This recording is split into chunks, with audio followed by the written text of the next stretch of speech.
Hey guys, I'm Urizi. This story is all about what if Naruto was assigned to Asuma and Team 10. Mizuki never got to shoot his mouth off at Naruto the night he took the Scroll of Seals. Other than skipping a half-manic monologue from him, what exactly did this change for everyone's favorite blonde ninja? Who knows? Before we proceed with the story, please like and subscribe to this channel if you liked the video, and don't forget to check the description for the other works of the author if you liked the story. Let's start. Chapter 18, Steel Sharpens Steel. In a waiting room set aside for those that had passed the first exam, Ino peeled off the band-aid on Naruto's brow, expecting to have to change it due to it being soaked with blood. What she saw was a severely reduced injury compared to how it had looked on the surface of the band-aid. The cut wasn't even bleeding anymore, and it had already begun to quickly heal. It looked like it almost was fully healed. That's so weird. Ino muttered as she finished her task of changing Naruto's band-aids to actual bandages on his face. He was mostly fine. He had his bell rang a few times, but other than that he was okay. You're so lucky you heal so fast, Naruto. 20 minutes. For anyone that took longer to finish it would have to be terrible being the odd man out that wound up being the hostage, especially since pretty much no one else had Naruto's healing. Time was almost expired for the first test, and it looked as if the room had as many advancing teams as it was going to get, the first test making the others truly realize that it was them against everyone else. The Konoha genin that they knew personally were pretty much unscathed, even though a lot of other teams had at least one member that looked as if they had taken a bit of a beating. Some looked as if their prisoner had gotten free and had attempted to fight their way free. As Ino looked across the room, she wondered how a few of the others that had passed, the entire 9 Konoha rookies being among them, had gotten through. Team 7 Interrogation Test. Sasuke stood over a beaten-up Kusa shinobi, cracking his knuckles. He had a few bruises on his face and blood streaming down his lip, but his injuries were mostly cosmetic. Luckily, these people obviously weren't good at capturing shinobi, or at fighting in general due to how easy it was to get Nawanuke no Jutsu, rope escape jutsu, and subsequently defeat them. One of the two that had him captured didn't even fight. Next time you tie someone up, you should make sure they can't make hand seals, he said informatively to the unconscious boy on the ground, not that he could hear him. He turned towards a girl that was sitting against a nearby wall. She wore glasses and had red hair that looked a little unkempt on one side and straight on the other. The girl looked at Sasuke, seemingly frozen with a blush on her face. Sasuke merely raised his eyebrow, giving her a small smile before he walked out of the door, fully freeing himself from captivity. Wow. The girl said quietly after Sasuke left, what a guy. Team 8 Interrogation Test. Kiba sat tied to a chair with a dry, uncaring look on his face. So you guys obviously want my password, huh? He asked sarcastically. Duh, what else would they want? That's right. A genin from a Megakure said as he held what looked like an umbrella in his hands like a club. You should tell us exactly what it is right now, kid. It would be better for you. I've got a better idea. Kiba said as something started rustling inside of his coat around the back of his large hood. How about I just get up and leave? And with that, from the collar of his jacket sprang Akamaru, who landed on the face of the attacking genin and began to maul them, his small stature not being indicative of his fighting prowess. Kiba smirked until he saw bugs begin to crawl off of his person as well and go over to the downed genin, leeching on their chakra. That was so nasty, Shino. I told you I had this under control, Kiba said to himself as Akamaru began quickly chewing his ropes loose. Once he was loose, he simply strolled right out of the door past the proctor, who began to mark something on his clipboard, and went across the hall to knock on the door directly across from his, being greeted with Hinata in the doorway. Kiba grinned and looked at the proctor at that door. So did we pass? Kiba-kun, you're free, Hinata said, happy that he didn't have any significant damage on his person. Shino-kun and I just got the password as well. What a coincidence. The proctor at their door nodded and marked something on his clipboard as well before addressing Kiba's question. You sure do. Move on to the next stage of the exams. Sand Siblings Interrogation Test. A pair of Iwa genin, both a boy and a girl, stood just staring at their hostage, not knowing what to do with him. First of all, they weren't even able to tie him up, they had to have him tie himself up. This was a problem for another reason as well. They couldn't tie him up because no one could touch him. No one could. They had to get him to tie himself up, and that was only the first problem. They couldn't touch him, and since neither of them knew any genjutsu or any mental techniques to get information out of him that way, there wasn't anything they could do.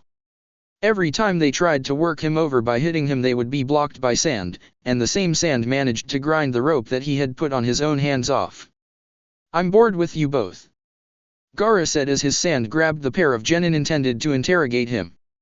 As his sand surrounded them both and slowly constricted them, Gaara narrowed his eyes. "I want to kill you both, but I believe the no permanent damage rule works both ways." He scoffed and lifted his hand. "Weak-minded rules for weak prey of ninja," he said before his sand threw them both with enough force to slam them through the door, throwing it off of the hinges and sending them hard into the door across the hall. That particular door opened up to reveal to Mary, who was glaring until she saw that Gaara was the one that had done that.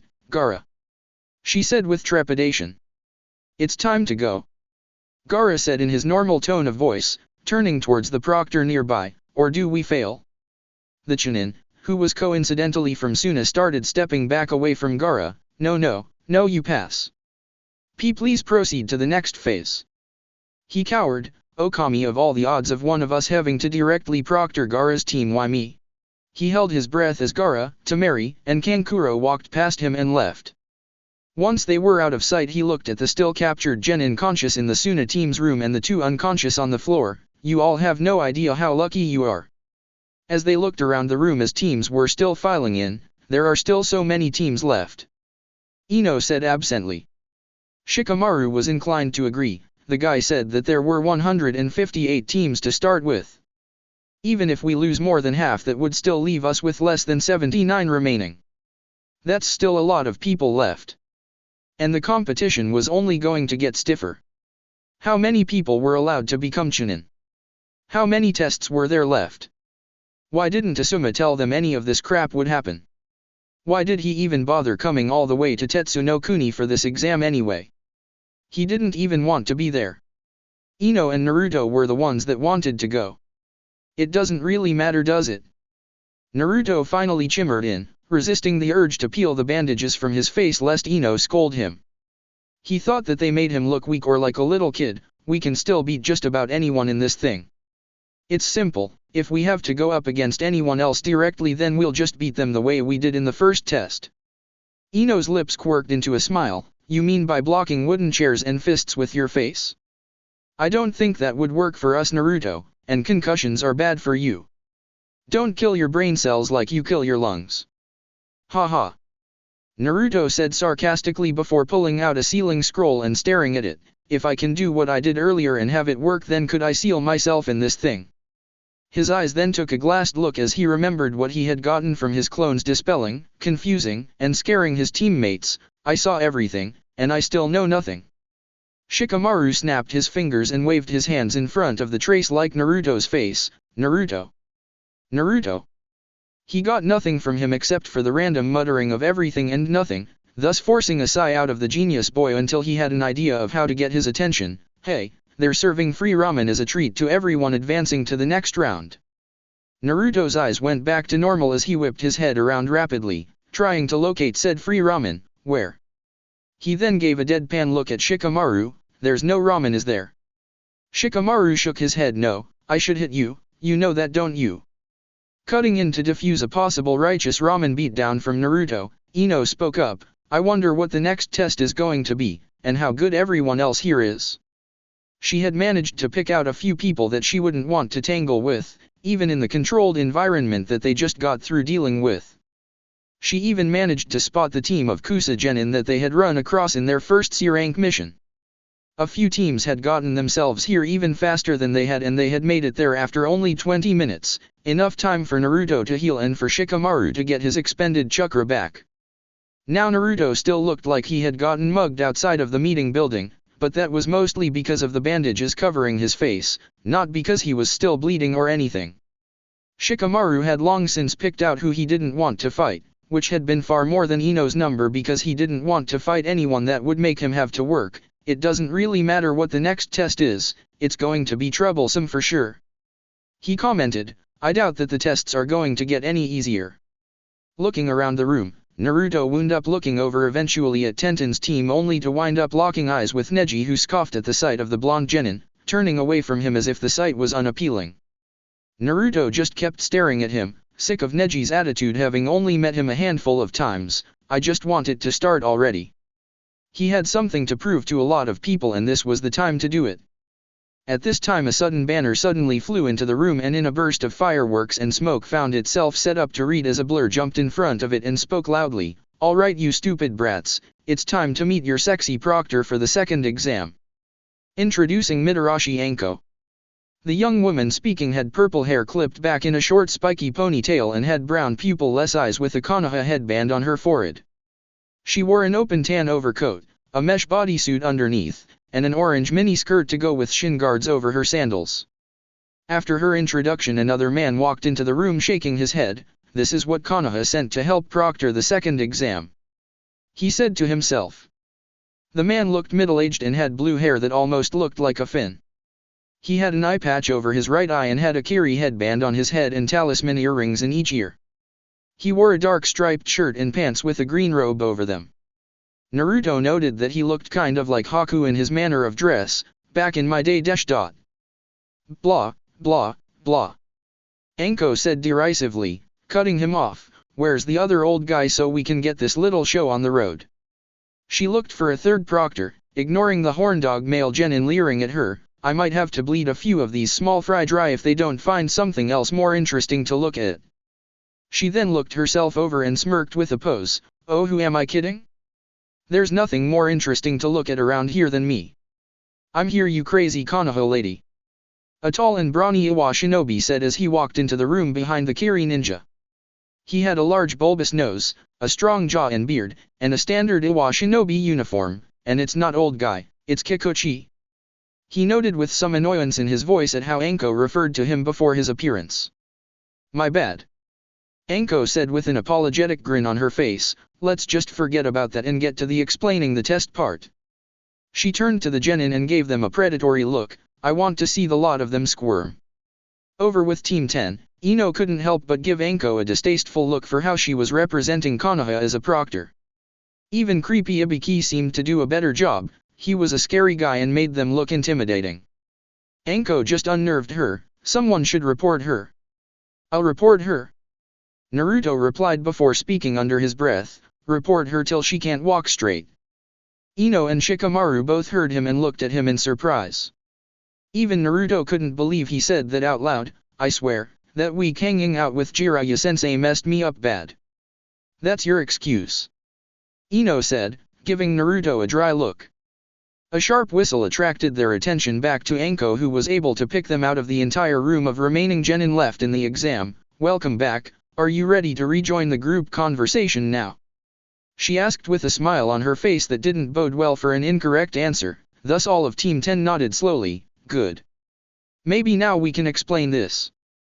Now listen up, because I will not be repeating myself." "What did you say?" Kiba asked, over with his teammate, a grin on his face as he did so. "I said I will not be repeating myself, brat." Anko snapped at him before blinking in realization. She gave Kiba a deadpan look and pulled out a kunai before stopped her from potentially maiming the Inyazuka boy. She still glared at him as she licked the flat of the blade. "You're so lucky, kid." That didn't intimidate Kiba so much as turn him on, and at that moment he had to ask himself just what was wrong with him to be thinking that way. Muttered and let out a sigh before releasing Anko's wrist and beginning his explanation. "This test is fairly simple and straightforward. All you have to do is get to the location of the next stage of the exam. That's it." And he left it at that, a smirk slowly growing on his face as he didn't speak again, and the chattering began among the genin. Shikamaru groaned as he spoke aloud. "I'm getting the feeling that there was supposed to be a but in there somewhere." Another competing genin spoke up loudly in protest. "Well? Aren't you going to tell us where the place we're supposed to go is? Or do you just expect us to find it ourselves?" Kikuchi grinned widely, almost in the manner that Anko did earlier. "Actually, punk, that's exactly what we expect you to do." He informed the group of potential Chunin, "You're going to be asked to locate hidden strongholds for your village, whether to scout it out or to infiltrate it, or to destroy it altogether. We're actually making it easy for you, All you have to do is just find where the next test is supposed to be and get there. Yep. That's all. Anko chimed in, enjoying the frazzled nerves of the lot of the genin. It's just that you don't know where it is, and we're not going to tell you. As a matter of fact, no one's going to just tell you. You have to find it yourself within 3 days. She then chuckled in a sinister manner. Oh, and before I forget to mention, only 12 teams can pass. What? Anko stuck her tongue out after the universal shout from all of the genin. Yeah, out of the 51 teams left in the exam, only 12 of you can go any further, so sorry about your damn luck. With Team 7, Sasuke narrowed his eyes at the overall information he was getting over what the exam was to be about. So you're basically telling us that this is pretty much a race to the place where we'll be told about the next test? He said with a scoff. Normally a test like this would be an advantage to one village's teams in general over another's, seeing as how it would be taking place in an area that was one village's home turf, but here there was no such advantage. Knowledge of the terrain and area was at best limited by what one could read in a book on the country. No ninja had in-depth knowledge of Tetsu no Kuni due to the complete lack of interaction that shinobi and samurai had. Tetsu no Kuni was a no-no, untouchable by other shinobi villages for decades. They were all equally in the dark at this point. So how are we supposed to find the damn place? Kurui shouted over where she was with her team from Kumogakure. Ah frowned over at the young genin. That's not our problem. There's no restriction on what you can do to find out where to go.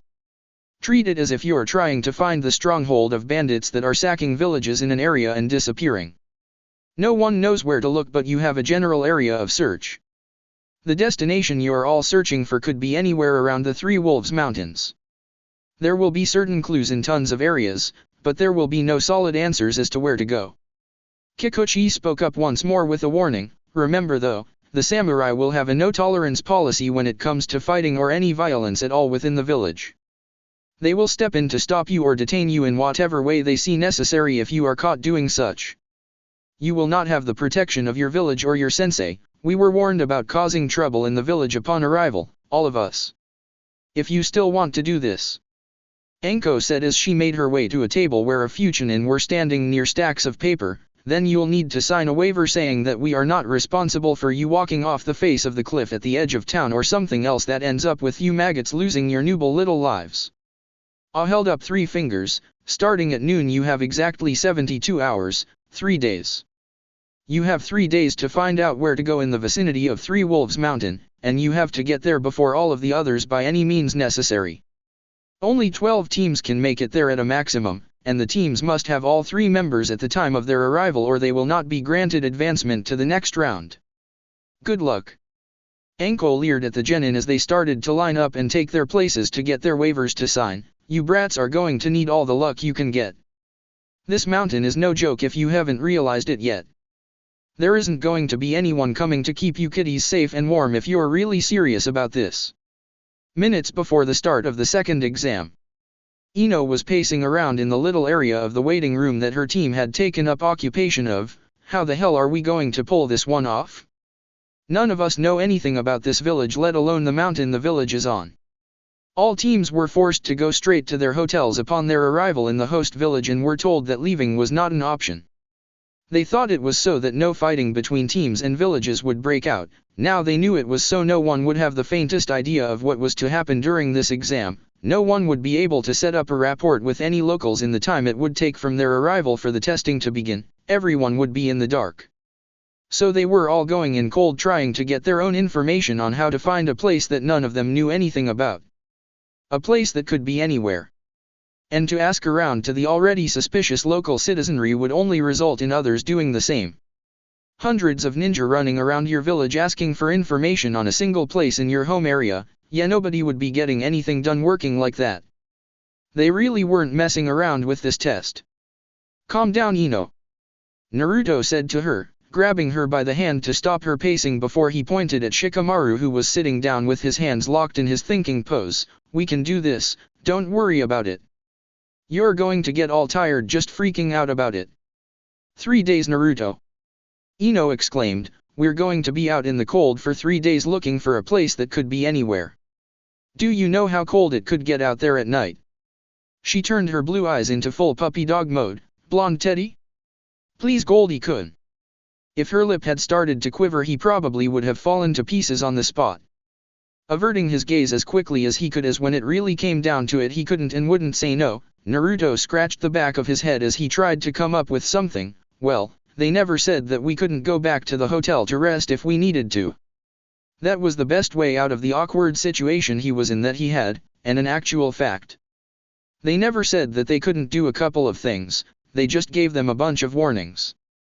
They definitely wouldn't be trying to capture and slow down any other competitors, at least not in the village, because none of them really wanted to see what those samurai were made of. There were way more samurai than ninja here, and no one would be helping them if they got on the bad side of the local warriors. Shikamaru looked up at Naruto, finished with his thinking. That's not really a good idea, Naruto. Coming back would just set us back. We're going to find something on where to go before nightfall, and this is a race. We can't go back to the starting line just because we're uncomfortable. Ino got off of her kick of teasing Naruto to look at Shikamaru. Wow, I didn't think I'd hear that out of you. I thought you would be all for coming back and crashing in a bed the second night fell. Normally, yeah, I probably would. Shikamaru admitted freely to his teammates, but the guy just said that all three of us need to be there and it would be too troublesome for you two to gripe and complain when I do it. Besides, the faster we finish, the faster I can sleep in an actual bed without having to worry about getting my head kicked in. Alright, everyone outside. Anko ordered loudly once the time had come for the test to begin. It's time to light this firecracker. Remember the rules. Kikuchi's voice boomed once everyone competing in the next round of tests were outside and ready to begin. You have 3 days. In 3 days at noon the test will end, 12 teams or not. Everyone paid rapt attention to the man, all dressed in their winter equipment, mostly cloaks for the bulk of them, and don't do anything stupid. He looked around and noticed the looks of total seriousness on all of their faces. Get out of my sight. With that, the teams all immediately set out with the exception of one, Team 10, mostly because of Shikamaru holding onto Ino and Naruto just as all of the others took off to begin. Instead of beginning their search, Shikamaru simply walked up to Kikuchi, Anko, and dragging Naruto and Ino with him until he stood before them. So, is this the place we have to get to for the next exam? Anko started laughing and even had to smile in amusement as Kikuchi answered, no, good try though. That would have been too easy. Now go, you just wasted about a minute. Tick-tock kid. He shooed Shikamaru away as Naruto and Ino followed and glared at him. Shikamaru and the rest of Team 10 then finally took off to begin their search for the hidden location. Although he had to deal with the silent glowering of the two blondes for the start of it, it was worth a shot. That did nothing to lighten up the harsh looks. What? It was just a minute or two. In the grand scheme, does it really matter? We have 72 hours. Ino scoffed. It was a race, every second counted as far as she was concerned, so any other bright ideas about how we're going to do this? She looked over at Naruto only for him to shake his head. He didn't know. Even when you're looking for something like this, there's always a way to find it. Even with no information, we know that it exists somewhere, other people know that it exists somewhere, and to be sent on a mission to find something, someone had to call it in for us to take it in the first place. Shikamaru pondered as they moved along the rooftops of the village, seeing other teams darting around here and there doing the same, all giving the others dirty looks. No street fighting. Naruto had to admit, the no fighting in the village rule was pretty cumbersome for what was supposed to be an anything-goes race, but have 150-plus shinobi, even genin, going all out just to keep others from reaching the goal first would turn the whole place into a war zone. Not good at all. Good rule. He could see the heavily armed samurai out and watching the streets like hawks, eyes on every ninja moving about to make sure everything stayed as peaceful as it could be. It was still a powder keg though. I've got it. Shikamaru said finally, getting Ino's and Naruto's attention as he diverted their path in another direction. Where's the first place that you go when you have any kind of question about anything that you're doing? Who should have an answer or a clue about what to do most of the time when you don't? Naruto gave him a squinting look as if it were a trick question. Your superior. His eyes then shot open as he realized that Shikamaru was heading towards the hotels where the Konoha and Suna teams were staying. Do you think so? Shikamaru shrugged in response. If I'm wrong about this one too, then we'll only have wasted 30 minutes. We have 3 days. Ino looked over at Shikamaru with a dry look on her face. I'm going to get really sick of you saying that by the end of the day. Hotel. Asuma walked to his hotel door at the behest of frantic knocking and opened the door to find all three of his genin waiting there. Thank Kami you were smart enough to get here in the first 2 hours. Kakashi and Kurenai owe me money. He ushered them into his room and shut the door behind them. You bet on us to get here in 2 hours. Ino asked Asuma incredulously as she took a seat on Asuma's bed while Naruto and Shikamaru just stood. Way to set an upstanding example, Asuma-sensei. Asuma gave her a look of annoyance. It is boring as hell, and we have to wait for you brats to show up to ask us what we know about your test before we can even leave the hotel to go and do anything else for fun. I'd love to see how you'd occupy your time only being able to go down the hall to talk to other jonin. Hearing Asuma say that they were supposed to come to him for some kind of assistance set his mind at ease but raised another question. If we were supposed to come to you to ask you for help, then why didn't you just give us the clue before this and save us the time? I didn't know I had to tell you anything until we were all told that we did barely even 2 hours ago after we got wind of our students passing the first exam. Asuma said with a pointed look at the lazy genius boy. Now do you want the clue or do you want to sleep and get behind in the race? Is that a trick question? Shikamaru responded before ducking 2 swings at his head from Naruto and Ino.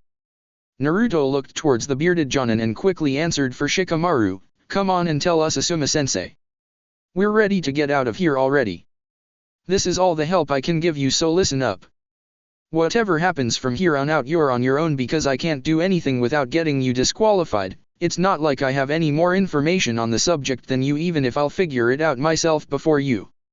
Asuma explained before realizing that they were all giving him their full attention, ready to take down whatever he had to say to them. Naruto gave a confident smile. Just go ahead and tell us, sensei. We'll make it work, whatever you say. If that was what the kid wanted, then that was what he would get as far as Asuma was concerned. Okay, the only clue I have to give you is this. To find the target area you'll definitely have to leave the village to get there. 3 Wolves Mountains will be your playground, your battlefield, and your sanctuary. You will never be able to simply see it, no matter how high your viewpoint, no matter how far you look.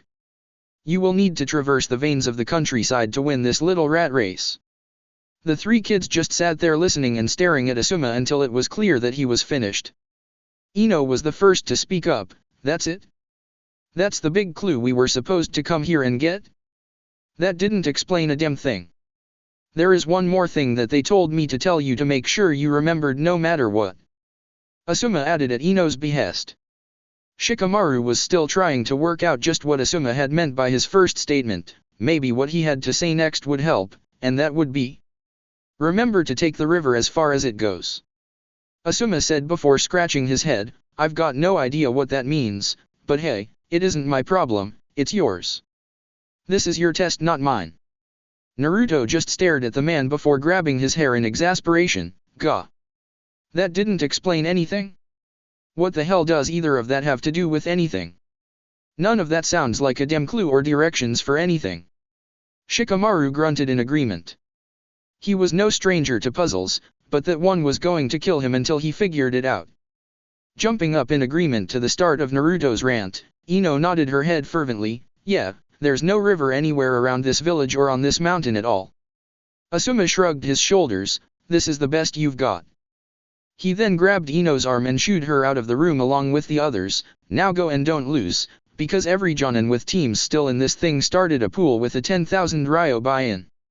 If you get all the way to the end of the exam and last longer than the others, then winner takes all. Win me some money, kids. With that, he shut them out of his room and left them back in the hallway. With a collective sigh, Team 10 set out to make some sense out of what they were told and possibly find their destination. Naruto looked back at Asuma's door and shook his head. Both of my teachers are bad influences. Several hours later. By now the sun had set on the day and small snow flurries were falling as Team 10 trudged through the snow a few miles outside of the village. A search for more clues or anything else turned up fruitless and a waste of time. Trying to ask the samurai running patrol was like asking a brick wall. They got no answer from any of them. The end of the first day was coming and the only thing they seemed to get out of searching for hours for a hint were repeated cold shoulders from the populace and being watched like criminals by the samurai, so there was no espionage going on with that scenario. Naruto formed the ram seal and let out another pulse of his sonar jutsu to see if anyone was tailing them. Why anyone would be he didn't know, but they weren't in the village anymore. It was a free-for-all out there. How are you guys holding up? He asked Ino and Shikamaru as he had his goggles down to protect his eyes and his bandana up over his mouth and nose to cover them from the cold. Ready to go home. Shikamaru replied tiredly. They had stopped running since they had no idea where they were going. They could have been getting farther and farther away from their intended goal for all they knew. Asuma's riddle still had them drawing blanks. Ino let out a groan. Well, we can't just stop out here. Naruto, you said you felt other teams going back to the village. Why don't we just do that too so we can sleep in the hotel? We don't have anything that would make staying out here an advantage. Naruto didn't like that idea one bit. Doing that was akin to quitting as far as he was concerned. We can't just do that. Then when we wake up we'll just have this to do all over again. Come on you guys, it isn't even that late yet, we can keep going for a bit longer. He wasn't going to fall behind. He hadn't seen Team 7, Team 8, or Tenten and Lee's team. Who knew where they were? They might have finished already, and there were only 12 spots to take. We're missing something.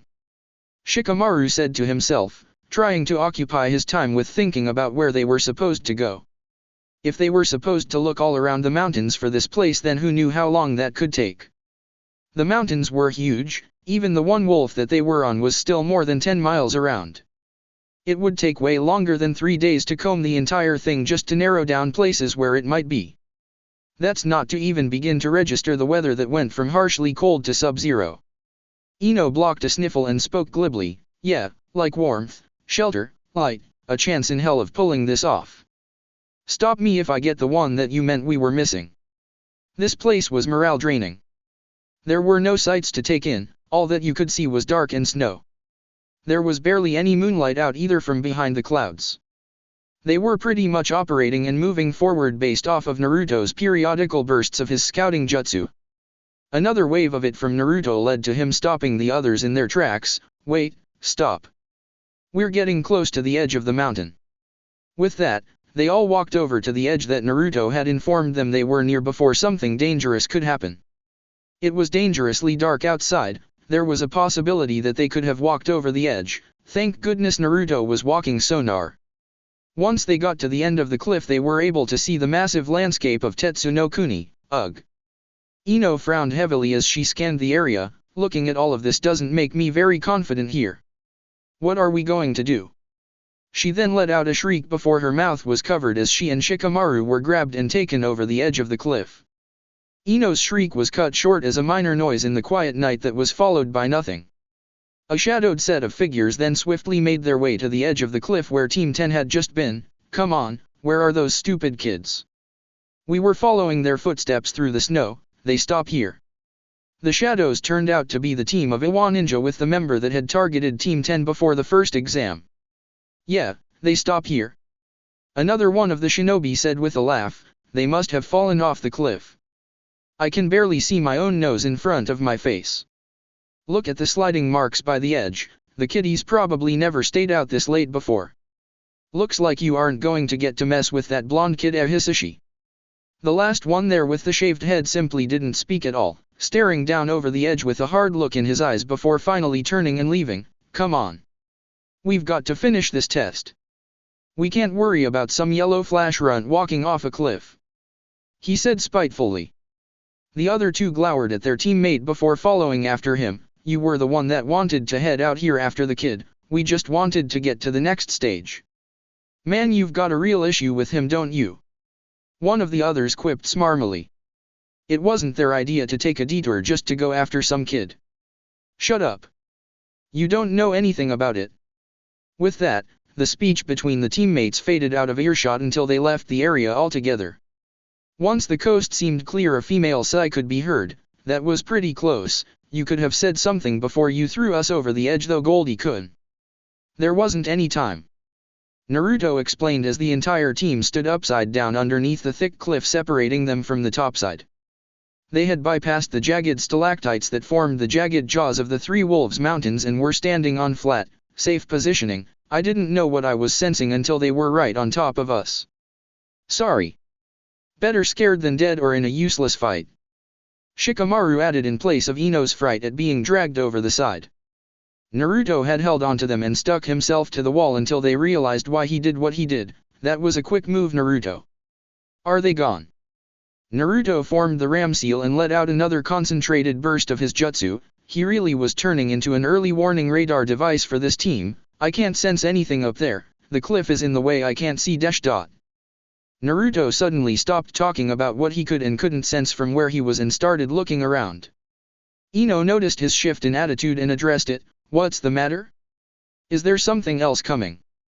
A shake of the head from her fellow blonde gave her the answer. No, I told you I can't sense things through or around walls. Naruto explained, but there's something not right about the cliff face under us. He was gesturing to the cliff wall that sat deeper within the maw of one of the three wolves, around the back of its throat area. Ino squinted as hard as she could in the indicated direction, but other than the rocky outcroppings of the mountain that were near her, she couldn't see that far back into the mountain. It was far too dark.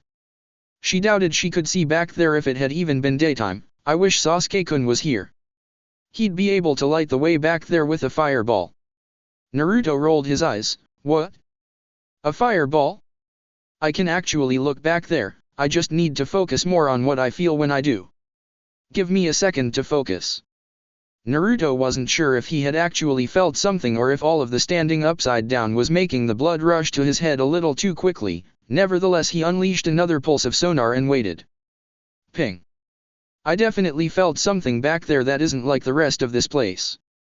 Naruto informed them before he started running upside down on the wall towards the location, wordlessly being followed by Ino and Shikamaru.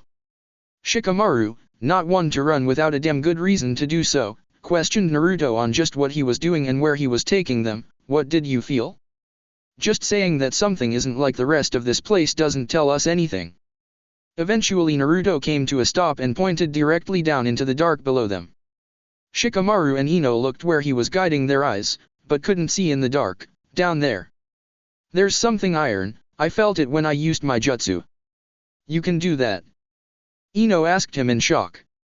She knew that he could more or less see in bursts, but to be able to tell what he was actually feeling when he used the jutsu, that was something else altogether. Naruto nodded as his eyes didn't pan away from the area directly below them. Yeah, down there. It's pretty far, but it's definitely there.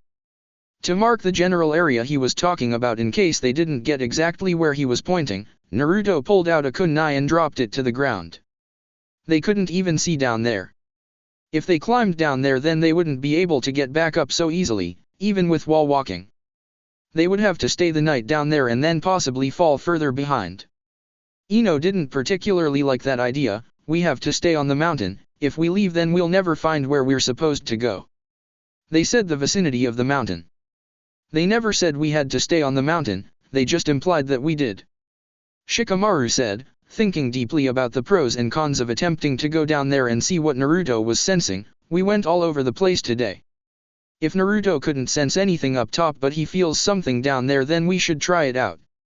He let off a sigh. Climbing down there is going to be troublesome though. We could just let go and fall. Naruto suggested half-jokingly before getting a glare from Ino. Fine, we'll climb down. You're no fun, Ino.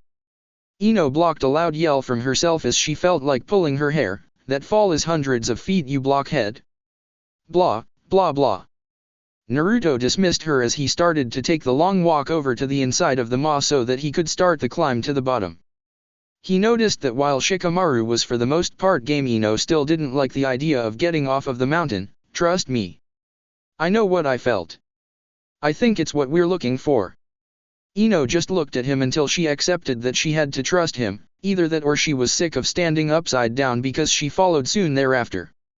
After midnight, Naruto navigated a field of dark stalagmites sticking up from the ground from what would be seen as the bottom of the mouth of the mountain. It was like a forest of stone, something that was pretty amazing actually, but there was no time to marvel over natural formations when there was a search to be done. Just a little bit further, you guys. Naruto knew that Ino and Shikamaru were exhausted from the climb down. What did we come all the way down here for? Ino asked Naruto tiredly. They had made the trip down there, making it back up was out of the question after all of the chakra two of the three had expended getting down there. They were there for the night either way. Naruto growled to himself as he couldn't see what he had been able to locate with his jutsu from the air. Where's that stupid kunai? Shikamaru came around the corner of one of the rock formations holding said weapon. I think I found something near where I got this. He motioned for the two blonde genin to follow him through the rock forest until he stopped in front of one particular stalagmite. That's the one. Ino and Naruto both looked at it strangely. In the dark they couldn't really tell the difference between that rock and all of the others. If they saw one dark rock then they had seen them all. Remembering how he had located the point of interest that he figured was important, Naruto formed a ram seal, Shakura Hankyuti to no Jutsu, Chakra Echolocation Jutsu. Naruto's eyes widened as the reverberation from the technique bounced back immediately. That's the thing. That's what I felt from up there. It's a rock. Ino said in a calm voice, though her eye was twitching. We came all the way down here to look at a big sharp pointy rock. She turned to Naruto with her hands in a strangling motion. If I kill you here, would anyone find your body? In order to keep Ino from attempting to strangle Naruto, Shikamaru rapped on the rock 3 times to get a small clanging noise. It's not a rock. The rock started to spin around, making soft sliding noise before revealing a small door that led to a ladder down a tunnel that was pitch black. Naruto turned to Ino and gestured to the passage. Well, do you still want to kill me? No. Ino replied as they walked into the chamber that closed behind them. As a low light kicked on in the small compartment, she simply stared down the hole. We still need you to pass the exam. She tried to joke, but was still in awe over actually finding this thing. Ino nudged Naruto with her elbow. Can you sense anything down there? Naruto was about to attempt it when Shikamaru stopped him from doing so. People can feel when you do that outside if they pay enough attention. Shikamaru started to explain. I don't want to tip anything off if there's someone or something down there. With that, Shikamaru took a breath and descended the ladder. Of course, if we're lucky then this is the end and we win.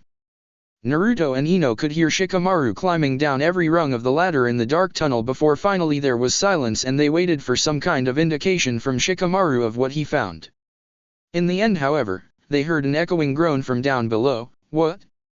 What happened, Shikamaru? What's down there? Naruto asked frantically. It's not over yet. Shikamaru's voice said back up to the two, sounding extremely dejected about that fact. Down in the tunnel with Shikamaru he found himself in a lowly lit cavern set up in a dome-like pattern. All around him were tons of different passages that led to who knew where. Ugh, so these are the veins of the countryside. Stupid riddle. How was anyone supposed to know about this place? From what he could see, the tunnels all had light to see through them and whatnot, and he couldn't tell how deep they ran due to an echo running through them all. They looked to be just as sturdy as the best building above ground in the village. The tunnels looked constructed to take a heavy-duty beating, which didn't necessarily bode very well for them, all things considered. He looked up at the ladder in the center of the room that he had just dropped down from and talked back up it. We're not even close to being done yet. He called up one last time to his teammates, get down here already. Next time he figured that just doing something like the Chunin exams seemed like the lesser of two evils compared to staying home and taking a browbeating from his mom and teammates. He would have to think about this entire chain of events. And they weren't alone down there. Did you hear a voice somewhere? Shikamaru heard an unfamiliar voice say down one of the tunnels. Should we check it out? They might be ahead of us. We ran into 2 dead ends already since we found the way down here. And it was a maze too. Beautiful. I hate my job. Shikamaru muttered to himself as he saw Naruto and Ino climbing their way down to join him. Whose idea was it for me to be a ninja again? And why is there a place like this here at all? Ah, snake! Ino exclaimed, dropping to the ground suddenly and looking up onto the ladder before it fell to the ground headless due to Naruto. Good. Naruto said, dropping to the ground himself and sheathing his machete that he had used to kill the snake. I was hungry anyway. 1 day down, 2 days to go. I see them.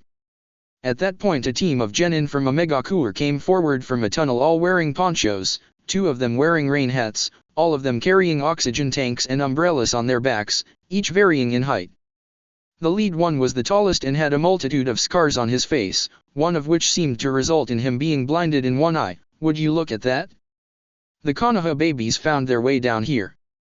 So why don't you all just hand over your directions?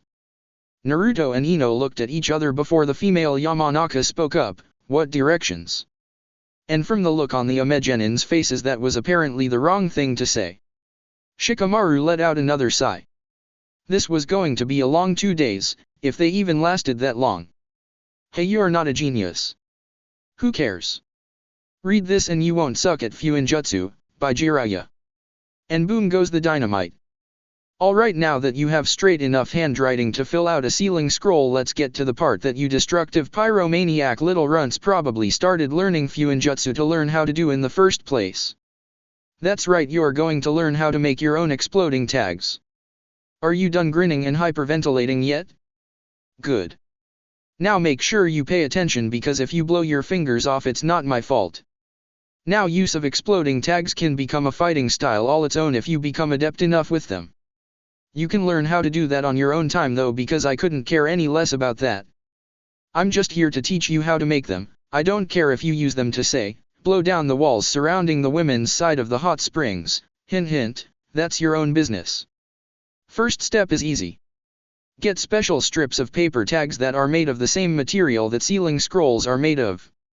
Regular paper won't work since it can't channel chakra, and it wouldn't work in wet environments, and you can't actually use a sealing scroll. Just in case you dumbasses out there are feeling smart, it has to be the special paper tags, otherwise you'll be filling out the whole scroll with your sealing array if you want more than a little firecrackers amount of an explosion to go off in the center of the scroll. Of course, if you have the skill, knowledge, and the time to prepare an entire scroll with the array needed to actually make the whole damn thing explode. I think I will skip that so that I don't accidentally create the next terrorist bomber criminal. You need to write the kanji for explode dead center, as you know you should place kanji in sealing arrays that require them. From there you can write the array out to tweak it in whatever way suits your need. Do you need a confined explosion? You can do that. Do you need it to detonate remotely with a single hand seal or to detonate on a custom timer? You can do that too. You twisted demolition experts out there should take notice of this. For those of you that know how to blow things up in particular ways, you're going to want your space arrays committed to memory for that perfect little signature explosion you're looking for. Of course, if you're just some punk kid looking to make something go boom, then on the next page you'll find the array for a basic exploding tag, you small imagination having runts. If you want to prove you're ready for advanced seal work, you'd better at least practice with making special exploding tags, because this is the second easiest thing you're going to learn how to do. Hell, learn how to make your explosions in the form of a smiley or a hand giving the middle finger. That's a fun way to let your enemies know that they're dead. Chapter 19, Under the Radar. Wandering around in a blizzard off of vague directions in a land they knew nothing about. Yeah, Shikamaru probably would have taken that option over the one they were currently saddled with. Now they were stuck in a series of underground corridors of all kinds of shapes and sizes leading to who knew where. In addition to that, they were now facing off with a foreign team of older genin that seemed several years their elders. And they didn't necessarily seem to be the helpful type. I had hoped we would be able to get through this without having to fight anyone, Shikamaru said to his teammates so that the team of Amegenin didn't hear him. This was just great. They were dragging in the awareness department due to the pace they had been cutting across the landscape, and now that they had found where to go, they still weren't getting a moment of reprieve. Ino was only slightly more ready for a fight than Shikamaru was. Come on Shikamaru, the chance of us actually dodging two teams just isn't our luck, she said, not taking her eyes off of their potential opponents. Maybe a fight will wake us back up. I'm already awake, Naruto commented, holding his machete at the ready. And what are you guys talking about? What directions? He asked the other team. One of the Amegenin laughed at Naruto's question and pointed at him. It looks like the babies didn't pay attention to everything that their sensei said. He looked towards the member of their team missing an eye with scars on his face. Shigure, let's just squash these runts and move on. Less competition, right? The lead genin with the battle scars, Shigure, let out a scoff. If they don't know anything about where to go from here, then they're just in the way. They can't make any sense of the vague little directions that they got either, so who needs them? Get rid of them. Bowie, put them down, you've got the most chakra right now, he said to the shortest of the team. Hearing that caused Naruto and Ino to bristle in anger. You jerk. Ino snapped at them, you think one of your teammates can beat all three of us? Feisty. You're too young for me though. The small one, Baoyi, commented on Ino's attitude, but in this case he's kind of right, with our jutsu only one of us really need to attack to beat you. You three little kids are about to see how the big ninja play. He pulled his umbrella from his back and threw it into the air, forming a tiger seal as he did so, Juro Senbon, Senbon shower. The umbrella hovered in the air between the two teams and spun rapidly as it began spitting a rain of needles in all directions. Team 10 were immediately in full retreat mode, ducking behind the rocky outcroppings that were placed all throughout the corridor of the tunnel that they were in as they barely took cover before the needles implanted themselves in the cave rocks, in a seemingly never-ending spray. From their place ducking behind the rocks, Ino had to make a comment. I wonder if they buy some special cartridges of needles to fill those with or if they have to hand-load them. There was no need to ask. It was probably some Omega cooler secret that she wouldn't be privy to anyway. She was kind of jealous though. Well, at least her aim was better and she didn't waste nearly as many. Shikamaru, while disenfranchised over having to fight, already had his mind working on what to do. Naruto, get some clones to knock that thing out of the sky. On it. Naruto said, forming the hand seal for his signature jutsu and creating 5 Kage Bunshin, one of which threw their machete at the umbrella from behind cover to knock it down and stop the spray of needles. Naruto heard a bark of laughter from one of the Ame ninja about how he apparently threw away his lead weapon. One of Naruto's clones, namely the one that had thrown its machete, didn't take too kindly to being made fun of for just following the plan laid out by its commander, and it reflected this by throwing its entire stock of shuriken from behind cover, getting a satisfying shriek of surprise and pain from the enemy. It then dispelled due to its lack of weaponry, taking its actual use away. With the Ame genin, most of them had avoided Naruto's clone's little angry attack. The one that had been laughing, the one that was taller than Baoyi but shorter than Shigure, wound up taking 5 shuriken to different parts of his body, 2 to the chest, 3 to the thigh. Baoyi looked at his wounded teammate in concern. Midori, you're hurt. He commented. That's it. Shigure said, all humor gone from his tone now that his own partner was injured. If those punks wanted to play ninja, he'd show them just how real things could get. Slaughter those rats. Let's see them dodge this. He threw 3 umbrellas in the air. Juro Senbon, Senbon shower. This time all 3 of his umbrellas spat needles at a far faster rate, with the umbrellas themselves drifting directly over the cover that the Konoha genin had taken refuge behind. Midori pulled the shuriken out of his body and let out a mean-spirited laugh. Serves those punks right, he said, dropping the last metal star to the ground with a clatter. They all walked over to confirm that Team 10 were firmly out of commission, but when they turned the corner to look behind where they had been taking cover, they found nothing. Shigure growled, what? Where did they go? He turned his back to begin looking around and saw a shadow speeding across the floor at him and his team. Move. He shouted in warning as he jumped away. The warning came too late for one, however, as the wounded Midori wasn't fast enough to avoid being caught. He wound up frozen in place as the shadow touched his own. What the hell is this? Someone get me out of this. He more or less begged his squad mates as he had no idea what would happen to him next. Whatever it was obviously wouldn't be good. Baoyi turned when he saw a blur in his peripheral vision and wound up blocking a Senbon with his extended umbrella, pushing it down to see that Ino had been the one to try and get him. Nice try, but we're not that easy to beat. He ran at her and took 2 swipes at her with his umbrella, missing both strikes as Ino seemingly danced out of his line of attack. Hold still. Fuck you. How about that? Ino replied freely, in an unconcerned voice. This guy was so slow. He should have just stuck to trying to pull off that little Senbon trick of his, but they obviously only had 1 salvo available per umbrella, and this guy only had 1 of them, unlike his teammate who had 3. Even that idiot had used all 3 of his umbrellas at once. From the relentless Senbon attack from before, and from the way that Baoyi was attempting to flail at her in an untrained-looking way with his umbrella, this was a team of one-hit one-kill genin, and they had more or less just blown their wad early on in the fight, just because they thought that as a young team Ino and the others wouldn't be able to handle it. The only one of them with a fully loaded umbrella had already been caught by Shikamaru and he wasn't going anywhere. His other teammate wouldn't get to Shikamaru to free him. Naruto would make sure of that, which meant that this guy was all hers. She could deal with that. But every time she backed off enough to grab some of her Senbon and throw them at him, he always had that stupid umbrella to block her attacks. He was 100% mobile, so her clan jutsu was a total no-no in this instance. That weapon of his looked too sturdy for her to risk taking a shot just to get in and try to disarm him. Even if she had been used to fighting the bull that was Naruto, she was nowhere near as physically strong as he was, and her taijutsu was rather poor. Maybe he could take a lick or two from an umbrella just to grab it and beat the goon with it, but she couldn't. I so didn't want to waste one of these for this, but it's a fight. Ino thought to herself as she reached into her pouch and threw a small orb that exploded in a blue cloud on contact with Ba'arai's umbrella. Breathe deep, little man. She thought victoriously as his body was fully engulfed in the gas. Good night. However, when Bao Yi stepped from the cloud, there was an oxygen mask on his face connected to the tank on his back. Oh, come on. Go down already. She exclaimed while throwing a fit.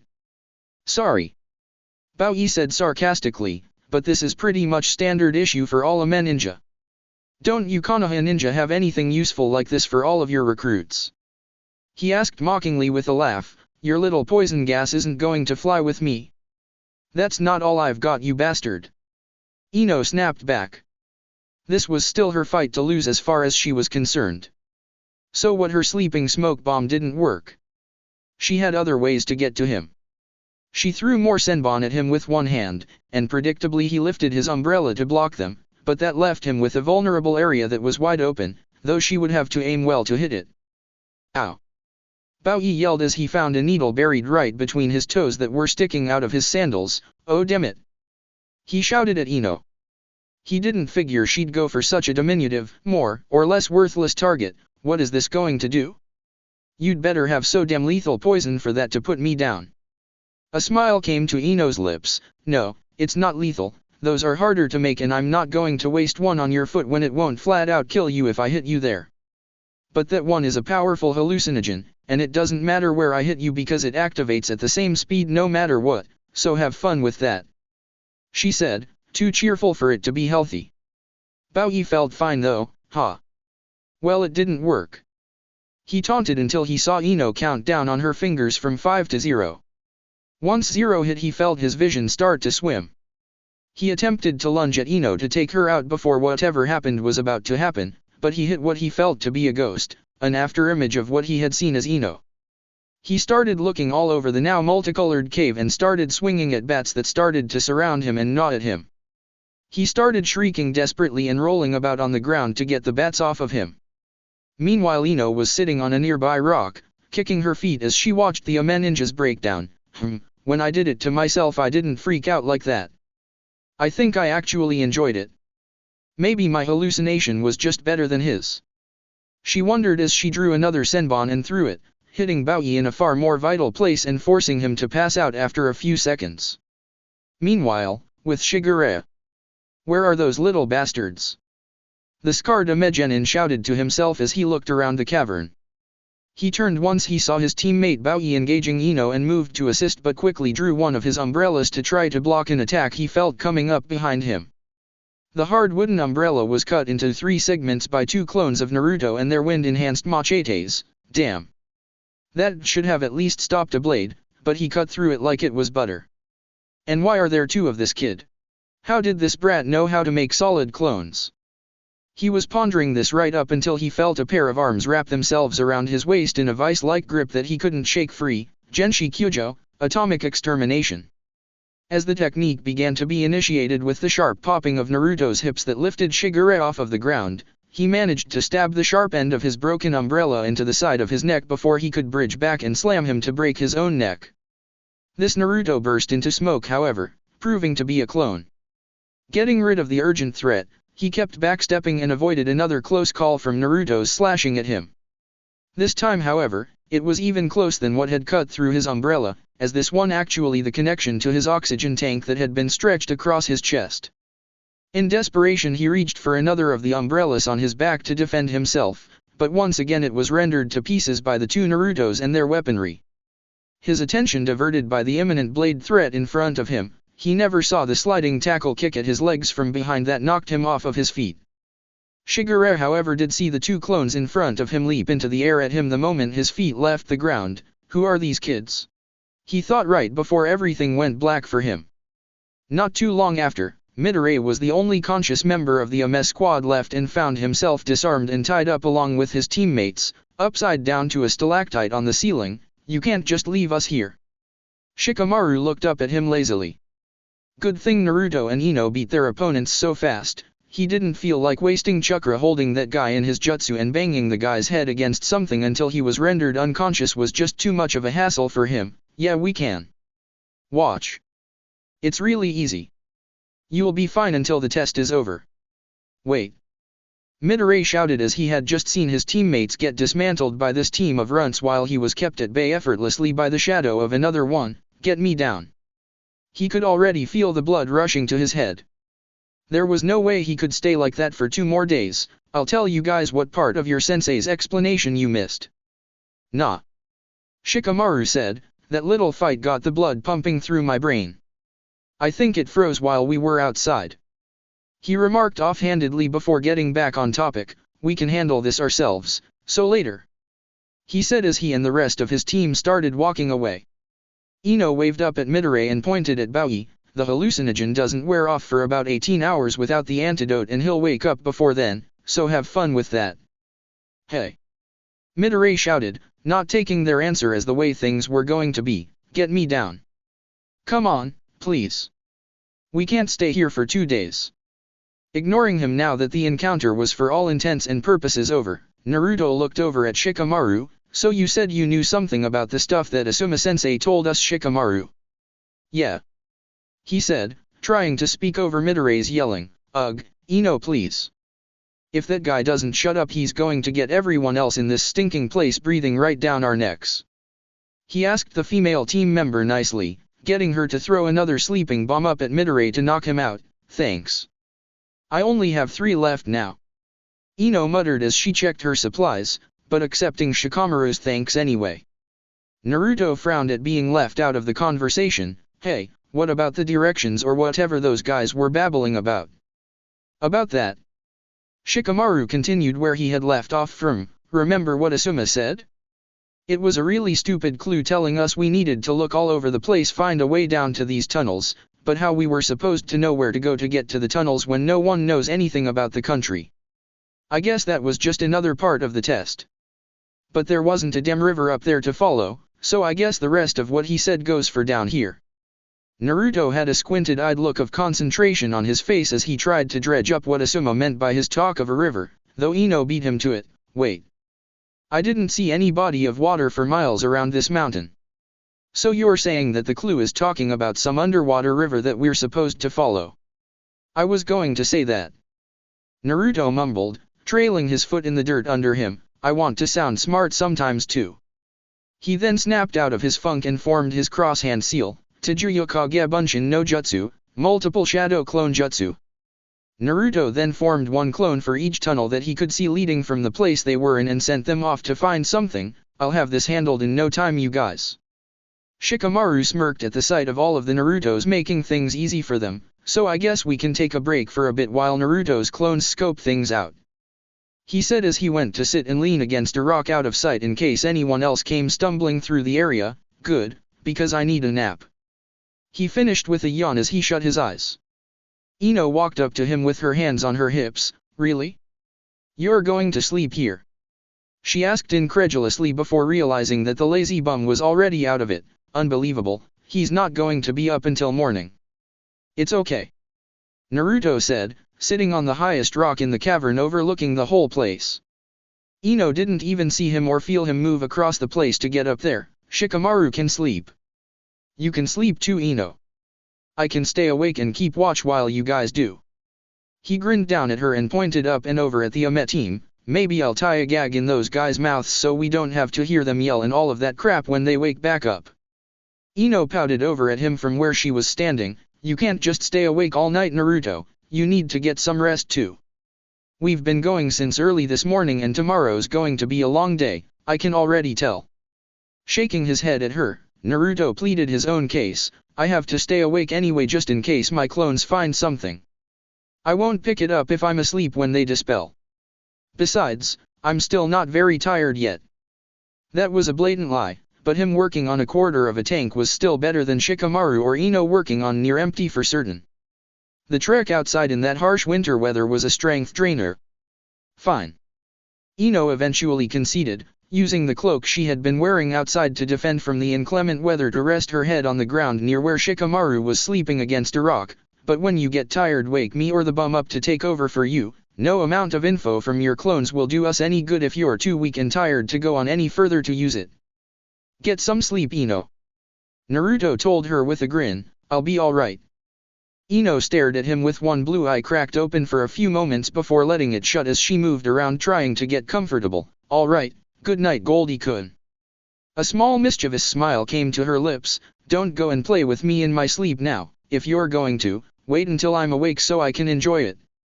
She didn't even need to open her eyes to see the look he probably had on his face. It was as clear as day in her mind. Naruto just stared down at her with a red face and a twitching eye as he ground his teeth together. I really wished she'd stop doing that. He thought to himself. It's a good thing he wasn't going to sleep that night, or else he'd probably be thinking of that exact scenario. Damn Ino. Sakura was supposed to be the only one he thought of like that. Wait, that didn't sound right either. Damn Jiraiya. Back in the village, hotel, VIP lounge. Kurenai didn't know what she was still doing up, especially since there was really nothing to do. All she was even doing at the moment was just watching some of the other jonin in attendance at the exams as they sat around drinking. This was the first real chance she had gotten to hang around this many other jonin at one time, and she expected to be regaled with stories of missions from the past that made them who they were, hell, at least maybe some personal perspective on what to do with her team. She should have expected that all they would be doing would be getting drunk. In their defense, however, there wasn't much else to do. So this is all you guys have got as far as the entertainment goes?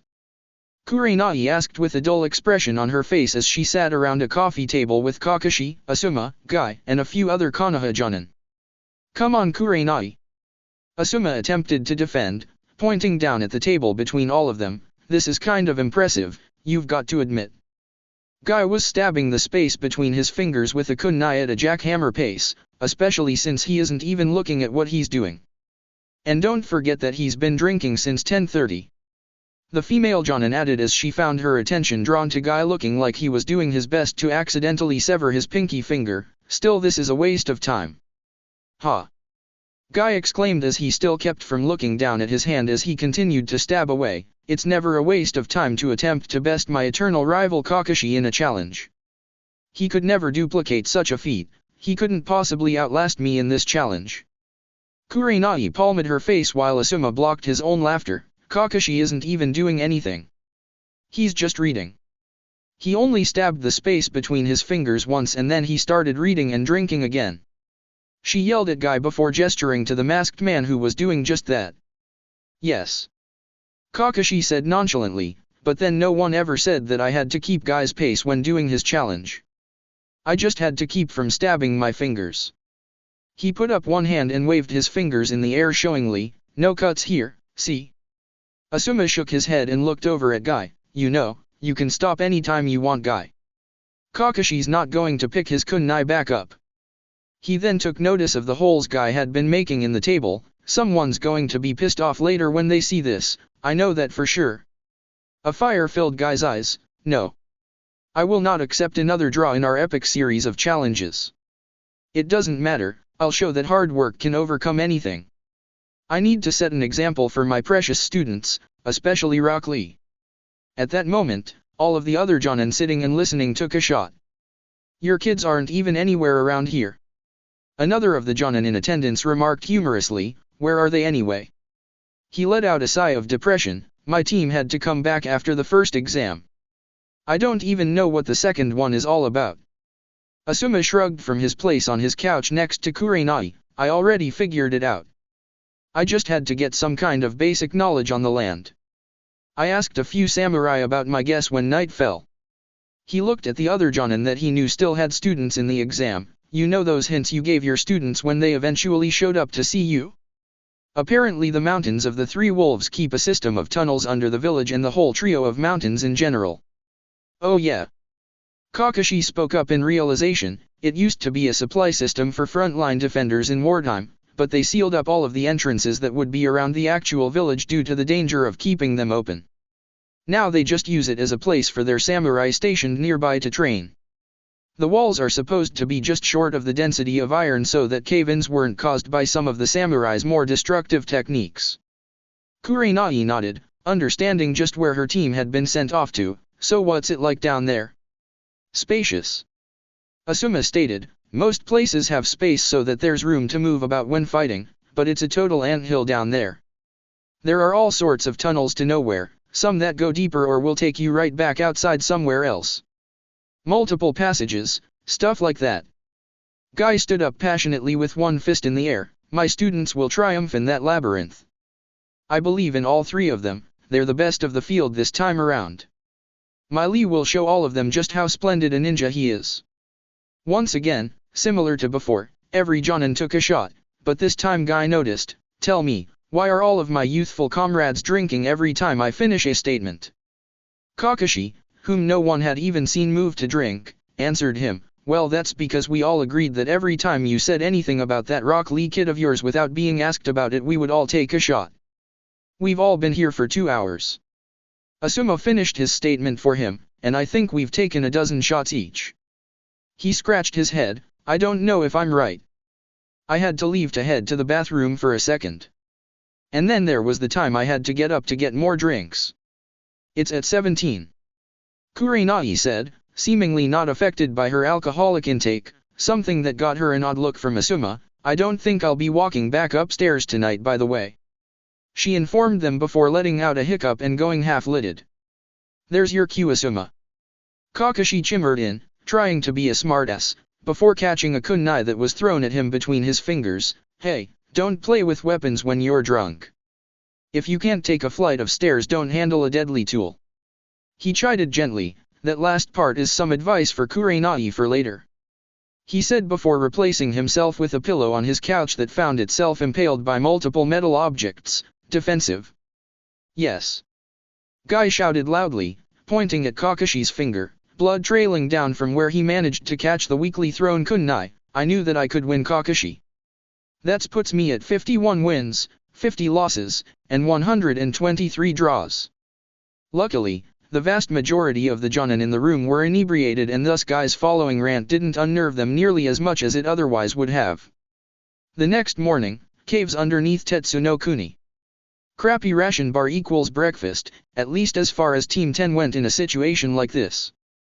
Mostly because actually starting a fire to cook anything like the snake Naruto had killed the previous night would have possibly alerted someone that they were there. At least it was enough to get them up and going. So after Ino and Shikamaru had awakened and partaken in something to eat, Naruto told them what he had been getting from his clones all night long, this place is huge and deep. He said, my clones had to make clones sometimes because trails branched off. Some tunnels led to the surface, some had to dispel before running into other people, and then there was the one that fell off that cliff around the corner into that pit. He said, remembering the memory he got of that particular clone's demise. Do you have a way out? Shikamaru asked him. A way out? Yeah. Naruto said with a dry look on his face, so far I found like 20 of them, that lead back to the surface. He shook his head, there isn't anything at any of the exits. The clones checked. So none of these places led to a river? Shikamaru questioned, pondering things once more. He got a shake of the head from Naruto, I guess that means that we really are looking for one underground. Did they find one of those? Naruto nodded and then looked away sheepishly, yeah, about that, are you sure that's where we're supposed to go? Ino and Shikamaru looked at each other before Ino spoke up, what's with the second guessing? Yeah, we're sure. What other possible clue would we have? Did you find one or not? I did, but... Naruto tried to explain why he wasn't so keen on the idea before eventually giving up, whatever, if you guys are sure then let's go. He said with a gesture, prompting them to follow him, it's a long way though. He said before yawning. Ino put a hand on his shoulder, do you need a nap? Naruto kept walking forward, no, I just need to get moving again and I'll be fine. Another lie as he broke into a run that his teammates followed.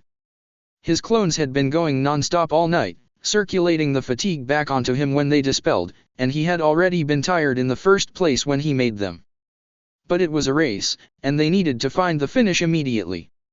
If they thought he was tired, they would stay for even longer to let him get sleep. And he didn't need sleep. As far as Naruto was concerned, admitting that one needed sleep was for people that weren't awesome, and he was definitely awesome. This is great. Ino said as she and Shikamaru ran through the caves behind Naruto, we've got the one-man scouting party to look through the place for us. Naruto let out a groan, this place is seriously huge though. I only think my clones have gone through the tunnels in only one of the mountains. It was a wonder how anyone else was finding their way around down there, some people would have to get creative with how they searched. With Team 7. Sakura had a torch in hand that she had requested Sasuke to light for her shortly after they had entered the tunnels for more reasons than just illumination. The chamber that they were in had multiple passages leading to and away from it. She walked in front of each way, holding up the torch carefully. As she moved between the openings to different paths, Sasuke had his eyes firmly in her as she did so. To be honest, the attention was a little flustering, even if Sakura knew that he wasn't really looking at her so intently, more like the torch, but hey, she'd take what she could get in this instance. After going back and forth 3 times, Sakura turned towards him and Chuji, so how about it Sasuke-kun, which one? Sasuke had his Sharingan on the entire time as he had been staring at the torch so that he could tell which tunnels influenced the flames of it to the slightest motion. The first 2 are dead ends, the one after the third is probably a lead back to the surface. I would take the 6th tunnel, but we should mark our place because the 5th tunnel would be my second guess. The 4th and the 7th are connected to each other. Hearing him say that, Chuji took out a notepad and handed it to Sakura, taking the torch from her as she sketched out the entire map out she had done thus far of the tunnels, along with their estimated trajectory. Sakura, how are you doing that? He asked her. She barely had a base to start from, yet the map she had made of where they had been looked extremely effective. That's way too detailed. A shrug came from the pink-haired girl. I don't know. It's not that hard. She stowed the notebook away on her person as Sasuke started leading them down the 6th tunnel to see where it led. I like puzzles. She finished lamely, getting a laugh out of Chuji. With teammate. Kiba shook his hands out as he glared over at Shino, a beaten-up Konoha team laying behind them. Great directions, Shino. He commented as Akamaru took his place back on Kiba's head. I told you this way wasn't the right one. I told you there were people down here. Trust the nose man. Am I aware of the power of your senses, Kiba? Yes, of course I am. Shino said, hands in his pockets as he responded calmly, I merely figured we could take the 2 to 3 minutes to dispose of some of the competition in the race. Who knows how long they've been down here or how close to the end we are. I am clearly going to rely on your senses and Hinata's Byakugan in this test. They are faster to search with than my Kakaicha. Now let us continue. He said, walking back down the path they came from. A growl came from Kiba as he shook his fist at him. Creepy know-it-all, thinks he's so cool all of the time, since when does he think he's the leader? He asked no one in particular, getting a small laugh out of Hinata as they followed Shino. With Team Guy. Tenten paced about as Neji simply sat in front of 2 different passages, his Byakugan active. Tenten, be calm. We will get moving again in just a moment, you need to rest after being on guard last night. We're taking too long. The weapon-wielding Kunoichi responded irritably, they said only 12 teams get to advance. Doesn't that mean anything to you? Not really. Neji said calmly, because I know that we are guaranteed to be one of the teams left standing after this. He then stood up and dusted himself off. Lee's almost here. He said informatively just as light footsteps came rolling down one of the paths, bringing Lee to them before he came to a stop. Well, Lee. Do not worry, Neji. Lee said with a thumbs up, I ran into another team in that direction, but they will not be causing us any issues if we go that way. He got a nod from the stoic pale-eyed Konoha genin in response. You fought them? Tenten said with a raised eyebrow and her hands on her hips, fully ready to scold her jumpsuit-clad partner. What if you'd lost or gotten hurt? Neji spoke up, I would have checked with my Byakugan eventually. He said in a manner meant to exonerate Lee, besides, there are only a few teams in this competition that I would say Lee had a good chance at being in trouble against. This is why I say that we are guaranteed to advance. With my eyes we'll find exactly where we need to go, and with the rest of our skills no one can defeat us. Tenten rolled her eyes. Yeah, she knew they were good, still there had to be some kind of trepidation towards fighting. 3-on-1 was not a good affair to find oneself in, no matter how good of a genin one was, and knowingly he didn't necessarily get the drop on them either. Well, let's get going then, MR skills, because these caves are massive even if you do know where we're going. A few hours later, with Team 10. The sound of running water sounded like music to Ino and Shikamaru's ears as Naruto began to lead them closer to the sound. Still, as they got closer they realized just how loud it must have been, because it took 5 minutes after first hearing crashing water to get to where they needed to be. Also, Naruto kept sending clones up on the walls in places where the path got dark. His explanation for such being, this place is booby-trapped, but whoever did it must think that everyone sucks because they're so blatant. He had been sending his clones to deactivate explosive tags. Eventually they came across quickly moving stream of water, but it went back the way they came, and directly into a wall. This is what we're supposed to follow. Ino said almost angrily, follow it to where? And how? Naruto took that moment to step in and speak, that's what I didn't know how to just come out and say. I figured you two knew something I didn't and I just brought you to the closest one. I found like 16 other branches in other places too. There's no way to see which one is the right one to follow, and even then how are we supposed to follow any of them when they end at a wall? I can't see through walls. Well, there is always one way to follow any river. Shikamaru said as he walked closer to it and placed his hand in the water only for it to get dragged by the current roughly until he pulled it out. It's going to suck, but... Before he could finish, Naruto caught on to what he wanted and a series of clone jumped in the water to be dragged away by the current. Well, there's always that way too. Ino gave Naruto a grin and leaned against him. You are really the best scout ever. There's just no getting around that. Naruto just laughed to himself and basked in the credit being given to him. Yeah, I'm pretty great, huh? If my Kagebunshin don't get beaten up or drown while they're down there, then we'll know where that river takes us in just a bit. Boom. What was that? Shikamaru asked after an explosion went off nearby that rocked the entire area. Naruto grimaced at the memory he had just received. One of my clones messed up trying to defuse an explosive tag in the dark, idiot. Ino and Shikamaru refrained from commenting that he was basically talking about himself. Damn, I hope no one comes looking for us because of that one. He still had others out from deactivating other traps set that remained out to watch over the path they had taken. Hopefully this area was rather vacant of anyone looking for the path to the goal. One would have to be deaf to not be able to hear the last explosion. Ino looked into the rushing water nearby, not even able to see her own reflection through the rushing white waves. Your clones have been down there for a while. Do you think they made it to the end of this thing or what? She asked. At that moment before he could answer, Naruto's eyes widened and he bared his teeth in threat. Take a deep breath and get in the water. He ordered with a low hiss, but the signs of alarm were evident for someone like Shikamaru who knew how to read Naruto's expressions by now. If Naruto decided to beg off from something, it was obviously something to be wary of. Did your clones reach the end yet? Ino asked. She hadn't turned around so she didn't see the look on her fellow blonde teammate's face, and as close as she was to the water she didn't hear the way he had been speaking to know that they might be in trouble. Shikamaru did, however, and knew to trust Naruto's gut. Come to think of it, it wasn't Naruto's gut he was trusting, it was the multitude of clones that he had left behind as they had been traveling, especially since Naruto was looking down the way that they had just come from. Ino, just take the deepest breath you can and get in the water now. Both Shikamaru and Naruto got near the edge and prepared to jump in, and the looks on their faces let her know that this was deadly serious. What's the matter? Ino hadn't remembered seeing both of them so serious at the same time in quite some while. We're being tracked down. Naruto told her, and it's really not someone that I think we should try to fight. Not here, not when we don't have to.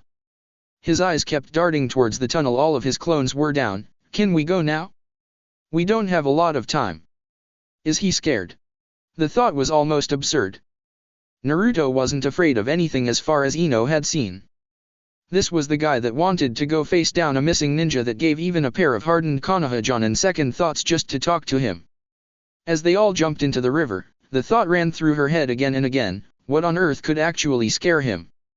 After a minute or two, down the path that Naruto had been looking, Kankuro and Temari emerged, looking back at the same way they had just come with some trepidation. Man, it's a good thing Gaara saw all of those copies of the blonde kid in these tunnels, if he hadn't then he might have turned on us out of boredom. Kankuro said. Temari wasn't convinced, however. You didn't see any blood come from those clones, did you? That's not going to satisfy him at all. We still need to find the way to the end quickly. I think the only reason he's let us live for this long is because he needs us to keep going. He hasn't really gotten to kill anyone since we came down here. A few dozen clones, even if they are solid, they aren't going to calm him down. Boom. Both Kankuro and Temari swiftly leapt away as a massive amount of smoke and debris flew from where they had left Gaara to deal with all of Naruto's clones. They had to admit that the sheer amount that were there were rather dangerous. Temari just cut through a swatch of them and left the rest to Gaara. That was the way he would have wanted it anyway. But the explosion that had just rang out wasn't small by any measure, not nearly as weak as the explosion that had set them off in this direction. It was 5 times as intense. Gaara! Temari shouted into the tunnel in worry. Gaara, are you alright? Stop shouting, Temari.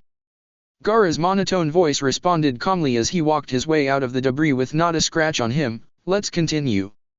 Kankuro looked at where the dust was still settling. What happened back there, Gaara? He felt the need to ask. The temperature seemed to drop to let him know that it wasn't the right question to ask at the moment. Gaara seemed to stare a hole through the black-clad Sunagenin as he answered. Eventually whatever was left of that little attack squad realized I would just kill the rest of them too. They attempted to blow themselves up with explosive tags to kill me when it became desperate. Fools. Just like him. If I come face to face with the one that created those annoyances, I'll kill him. The red-haired boy thought to himself, and Temari. Don't yell as if I could be defeated by something so rudimentary again. I was just worried, Gaara. Temari tried to assure him without upsetting him. I'm your big sister. Gaara just walked past them without sparing them a glance. You say that as if it means something to me. With Team 10. Shit. Naruto yelled as he was the first to be spat out of the tunnel of water that he and his team had been stuck in. He flew as if he had been rocketed out of a water slide before yelling prior to landing on the ground after a 10 to 20 foot drop. Ow. He muttered to himself as he stared up at the ceiling of the cave. Turning his head to the side from his painful place on the ground, he saw Shikamaru get spit out next, only he managed to fall into the pool of water at the bottom of the rather short waterfall that stood at the end of their little watery route. Oh, of course, when he got spit out of the waterfall he flew across the nice watery landing and hit the solid ground, but Shikamaru hit the water where he could just swim to land. With Naruto's luck, next out would obviously be Ino and Sheed. Oof. Land right on top of his stomach. Ow. Ino said in a mirror of how Naruto had just moments prior, only he probably had more of a reason to do so at this point in time than she did. She finally noticed exactly what had broken her fall and looked down owlishly at who she was more or less straddling, Goldie-kun. Naruto gave a pained grunt to let her know he was listening. Sorry. It's alright, Ino. Naruto replied, trying to give a reassuring grin but letting out a cough due to getting his ribs compressed by the girl. Could you get off though? Noticing the position they were in, Ino just couldn't help herself and had to get a jab in. Now this is really forward of you. I don't think this is the time to show your Ino-chan how much you love her though. Not like this anyway. She laughed when Naruto pushed her aside off of himself and stood up grumbling with a red face. You should have taken your chance last night. Alright, you troublesome blonde idiots. Shikamaru said, probably keeping a long incensed rant from Naruto from breaking out as he pulled himself out of the water. Where the hell are we now? He looked over at Naruto for some kind of confirmation of their location. A shrug came from the orange-wearing Uzumaki. I don't know. My clones all fell out of the waterfall the same way I did. They didn't make it through the landing though. They also didn't have a very wet Yamanaka Ino land on them either. Naruto was still in debate over whether that was a good or bad thing, all things considered. The trio looked around the room they were in. It looked like an antechamber as the waterfall they all fell out of spat water that trailed around the dome-like area, a little peninsula of land being the only thing that there was of solid ground that led to a door at the other end of the space. Ino wrung the water from her clothes with a frown. what did we jump in so fast for before Goldie-kun's clones told him what was down here? Naruto fought back a shiver. My clones up top, the ones I had disarming traps and watching our backs, they got massacred. Every single one of them. By one guy. They never touched him even once. They never got close. His clones never got close enough to use Naruto's new jutsu on the weird Suna ninja. They managed to make some impact on the sand they had attacking them, but causing internal damage on a wave of sand was a moot point. Cutting through sand was also a moot point as their machetes were all but useless in the frontal attack they were forced into. A last-ditch effort from his clones using the traps they had been disarming didn't give Naruto any confidence in his demise either. He hadn't even seen the other two fight, and at the moment he didn't care about the other two at all. Then let's get the hell out of here and end this troublesome mess. Shikamaru said as he walked forward towards the door. It had to be something worthwhile. This had been the only door that they had seen since getting down in the tunnels. Almost 2 days of miserable, squalid searching and playing cat and mouse with bullseyes on their backs. He was done with it. Not needing to be told twice as Ino wanted a shower and real food, and Naruto wanted to get as far away from that Suna genin as he possibly could, they followed Shikamaru as he pushed the massive doors open and stepped inside, the doors closing behind them and leaving them in the dark. Lights in the room then flickered on to reveal a well-lit path that they walked along until they found a pair of fully armored samurai guarding the door. Shikamaru stepped up and spoke, "So go ahead and tell me how late we are." "You are the 7th team to arrive." One of the samurai said, "You are all safe and free to proceed. Congratulations on passing your second exam." All 3 of Team 10 sighed in relief and walked past the guards through the door. One of them noticed Naruto freeze in his tracks and lag behind his teammates. "Yes? What is the matter?" Naruto turned around and grinned disarmingly with a sheepish laugh. "There's no fighting allowed past this point, right?" The 2 samurai looked at each other before one of them answered Naruto, "That is correct. All of your fighting should have been done outside of this point." "Why?" "No reason." "Thanks," Naruto said, satisfaction evident in his face. No creepy Suna ninja would be coming for him looking for a payback shot in here, maybe. With his curiosity sated, he followed after and caught up to his other teammates, not looking back at all. Hours later, the waiting area for all passing teams turned out to be a very tranquil underground bamboo grove. For Shikamaru it was the perfect place to catch some more rest. For Naruto it was the perfect place to finally sit back and fix himself some ramen, and maybe get some much-needed sleep after he was done eating. They had been beaten there by a few other people. A team from Kirigakure. One of them wore a very thick specially made brown bodysuit that went over their head and covered their face, with only his red eyes and the metal plate stitched into the chest of the suit visible. On their back they had a tank that looked similar to the oxygen tank that the Ame ninja from before wore, only it was twice the size and there was no apparatus going around towards any kind of breathing mask. Who knew what it was for?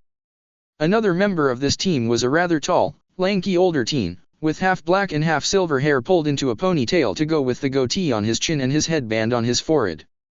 He wore black pants, a long-sleeved kimono top, and thick metal braces wrapped around the length of his forearms and around his waist.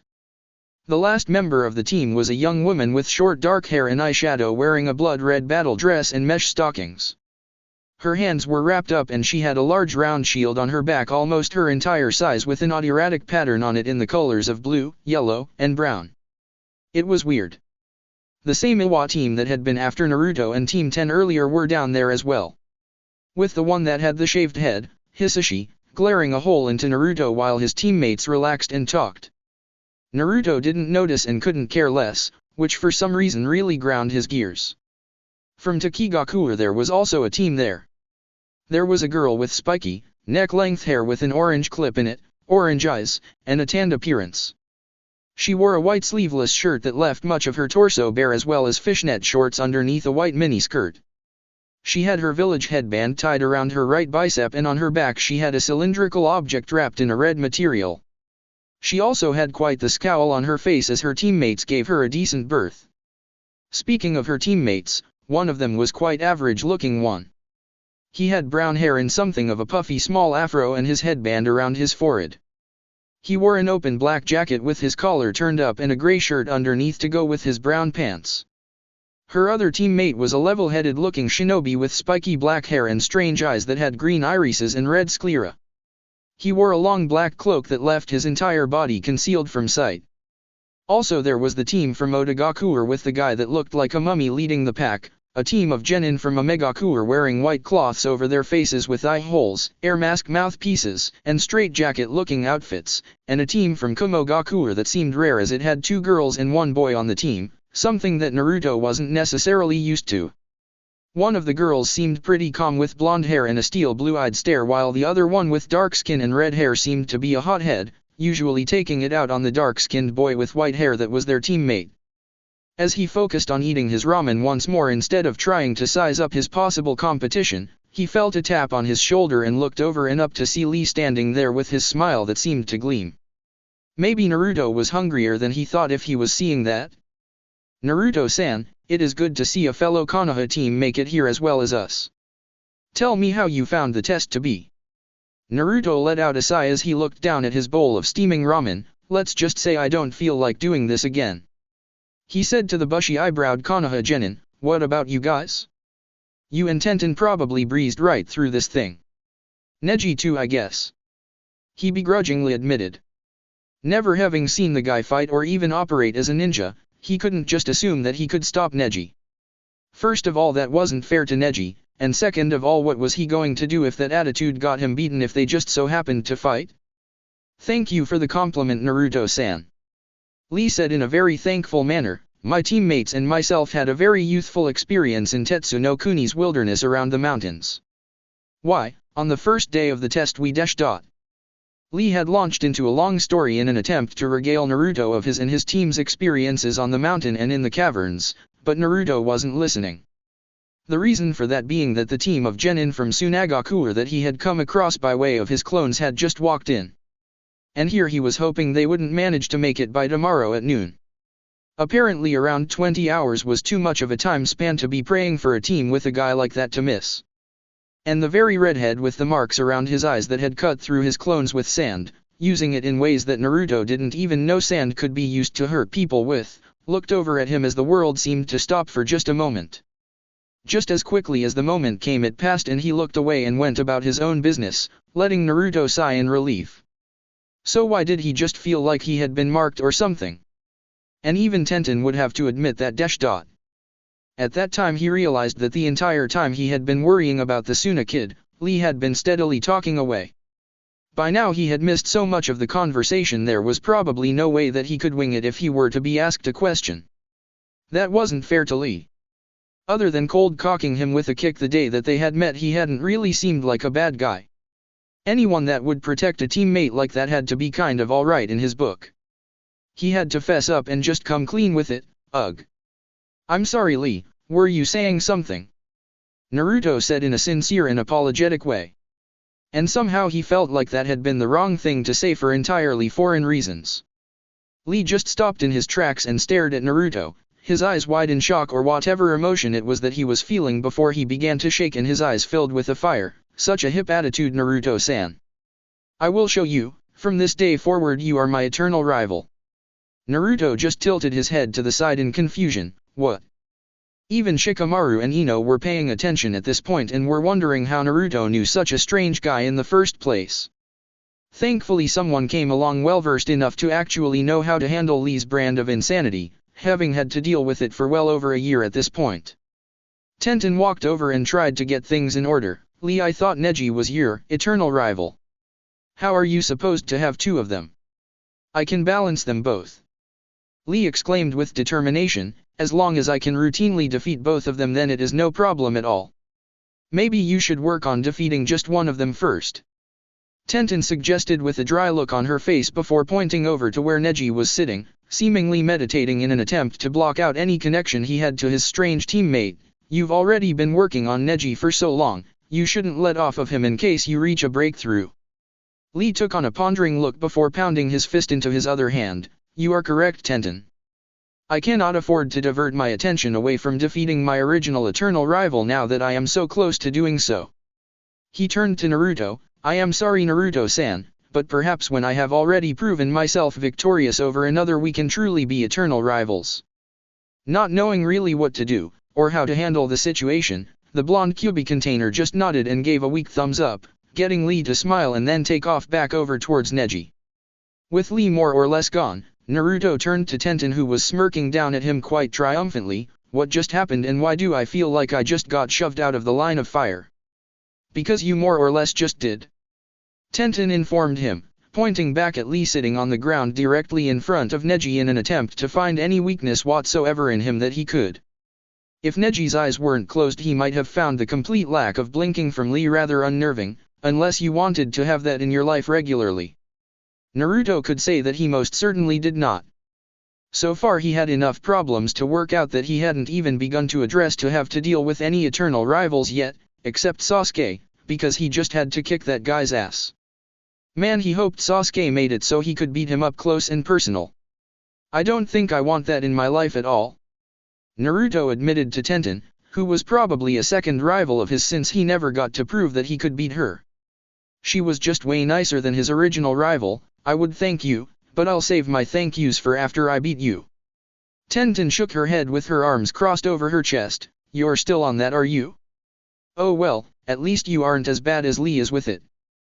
I can deal with smacking you around once every blue moon just to keep showing you who's boss. Her eyes then panned over to Naruto's two teammates who were looking at her with some suspicion. So are you going to introduce me to your team or are you going to keep me as the weird girl that just started talking to you out of the blue as far as they're concerned? Yeah, whatever. Naruto said, rolling his eyes before pointing at her. Guys, this is Tenten, a friend of mine that I met right after I graduated, and I am going to beat her up one of these days. He got a flick on his ear for his trouble. What? It's true, I am going to beat you up one of these days. Hearing that Naruto had met her right after graduating put Shikamaru slightly at ease. She wasn't just over here to scope them out or pry any kind of secret away from them, and hearing that Naruto wanted to defeat her also made him realize that Naruto himself wouldn't tell her anything unnecessary, thus he went back to not caring too much about the people or things around him while he could. Nara Shikamaru, he said, giving out his name before then tuning everything else out. I'm Yamanaka Ino. Ino said, seeming to size Tenten up, at least momentarily before smirking. I see you're a friend of my Goldie-kun's. You're what? Tenten asked with a raised eyebrow. Ino sidled up to Naruto and threw one arm around him, getting him to growl at her for the embarrassing situation and for almost spilling the ramen he had in his lap. Oh, Goldie-kun's madly in love with me, but I love another. Still, he holds quite the flame for me, isn't that right? She asked Naruto, pulling on his cheek. Naruto to his credit was keeping his cool. On the outside, I hope you're enjoying this now because when the exam is over and I get the first chance, you're so getting it. He said in a steady, even-toned voice that belied the true danger that she was in. She had obviously forgotten who she was dealing with. It was his fault for not terrorizing the general populace with horrible pranks to remind her of just how dangerous he was. Actually, when he puts it that way. Tenten chose to interject, grinning down at the busting of chops proceeding to take place. Yeah. I can totally see it. I mean, he said that you were getting it the first chance he got. What else could he mean by that other than, you know? Okay, exam or not, those two weren't getting away with this. And why wasn't Shikamaru helping him out? A lot of use he was when they weren't in mortal danger for some reason. Oh well, when in doubt curse loudly and vehemently to show your displeasure with a situation, which was just what was about to happen before an adult voice chimered in. Hello team. A group of Jonin were led into the bamboo grove, one of whom were Asuma. Good to see that you didn't turn into bratsicles out in that blizzard the other day. Way to go. The moment of her favorite pastime over, Ino hopped up from her place on the ground to leave Naruto alone to pay attention to the team's sensei. Asuma-sensei, what are you doing here?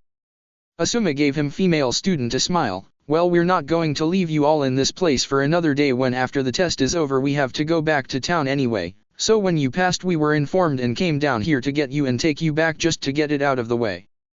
I'm sure you don't want to be here any longer either. Hell no. Was the immediate answer from Ino before she felt some embarrassment at her sudden outburst. Hearing that they were about to leave, Naruto finished off his ramen and walked over to Shikamaru, dragging him up to his feet. Get up Shika, it's time to go. You can sleep when we get back to town. Shikamaru let out a groan and opened his eyes lazily. More walking? Count me out. I'll go back after I wake up, he said, shutting his eyes as he tried to sleep on his feet. Everyone that knew him was more than certain that he could actually pull that off. You're already awake, Ino told him, and it's just walking. No looking over your shoulder for someone trying to kill you or trying to navigate a maze of tunnels. It's easy now. When he didn't open his eyes, Ino began impatiently tapping her foot on the ground, eventually ending with him opening his eyes. His mother did that all the time when she was about to get troublesome. He didn't need to see Ino do it too. Resigned to his fate of more terrible walking, the bane of his existence, Shikamaru looked up at Asuma. This isn't everyone, so what about the other teams? What happens when they pass too? Asuma and his team began to leave with the others who had been picked up by their Jonin instructors through the back tunnel. If the rest of the 12 teams show up before noon tomorrow, then they'll be led back to the village just like you. At 4 o'clock you'll be given directions on what to do next along with them at the original meeting place for the exams. We're not done yet, Shikamaru asked in a disgruntled manner, getting a shake of the head from Asuma. I'm never doing this crap again, he said under his breath as he shoved his hands in his pockets and followed along, hoping that whatever was set for tomorrow would be easy in contrast to the rest of the Chunin exams. He could always hope, couldn't he? Hey, you're not a genius. Who cares? Read this and you won't suck at Fuinjutsu, by Jiraiya. The ultimate cheap shot. So picture this. You're gearing up for a prolonged struggle of epic proportions against your greatest enemy. You both face off and then suddenly leap into action. You both move at a fast and furious pace, unable to keep tabs on each other due to the speed that you're both moving at. Suddenly he appears in your blind spot. As he throws a punch, you lash out with a kick and strike him far more solidly than he does you. Yeah, you take the contact, but you might as well not have for the comparison of damage that you both have. You think that things might just go your way, and as your enemy is sent tumbling head over heels from your kick, you decide to end things quickly with a ninjutsu, only it's taking you way too long to build any chakra. And then you see a gigantic sealing array on your chest. You have just had your chakra suppressed by your enemy because you didn't see him make hand seals in preparation. That punch he landed, yeah, that was just to finish putting the seal on you. Congratulations, you are now in dire straits unless you know how to and are given the time to take it off, or you have taijutsu skills of an insane aptitude for the fact that now even the least chakra costly jutsu you have will feel like you've just finished fighting a marathon battle. This is the type of scenario that you can do to other people if you get good enough at Fuinjutsu to do so. Many seals are subtle, and unless you're up against a top of the heap ninja, they might not know what you're attempting due to their own unfamiliarity with the art. Sealing chakra is just one of the things that the most talented practitioners of Fuinjutsu can accomplish. A good user of seals can trap an opponent in a narrow stretch of battlefield, leaving them unable to move past designated points. A Fuinjutsu specialist can turn the tide of an entire full-scale battle towards their side with good enough placement and use of their techniques. Once you learn more battle-ready or specialized Fuinjutsu techniques later on, you should practice with how to set them, different scenarios in which they can be used, the scope of their full effects, things like that. If you know how to use Fuinjutsu, then who says that you need to fight fair? To hell with that. You sat there and learned all of this crap so that you didn't have to learn how to fight just like everyone else. Why dodge when you can flat out negate an attack altogether? Why bother attacking when you've already got your enemy captured? Why fight an army when you can keep them from getting close to you in the first place? Sometimes it's as simple as what you want to have happen instead of preparing for what should be happening. That's it for part 8. Thank you for watching and see you on the next video.